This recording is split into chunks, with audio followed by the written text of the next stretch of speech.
How did economic stagnation impact Perestroika?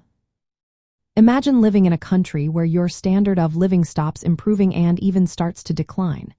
That was the reality for many in the Soviet Union during the late 20th century. For about 20 years before the reforms, the economy was not growing. Factories produced less, and productivity dropped. People faced shortages of basic goods like food, clothing, and even housing. Public services such as healthcare and transportation also deteriorated.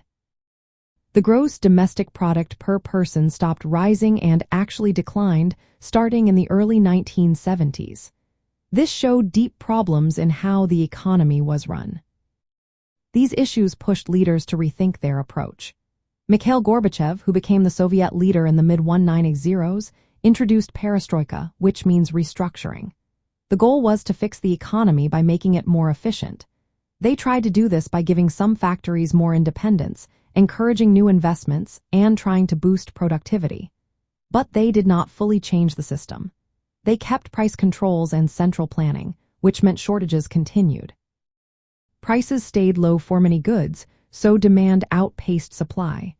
This led to long lines and empty shelves.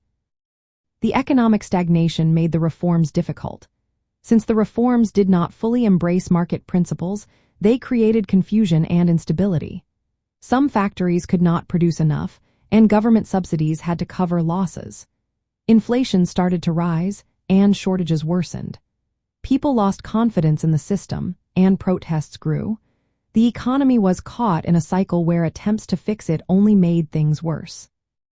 From the point of view of the Soviet leadership, the stagnation revealed that the system was not working.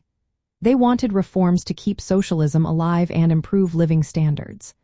But because they did not establish clear property rights or genuine market mechanisms, the reforms failed to turn the economy around. Instead, they exposed how deeply rooted the problems were. As the economy continued to decline, it weakened the Soviet Union itself. This economic decline helped fuel the political changes that eventually led to the dissolution of the Soviet bloc during the Cold War era. So, in short, economic stagnation was the main reason for trying Perestroika. But because the reforms were incomplete, the economy kept struggling, which contributed to the eventual end of the Soviet Union.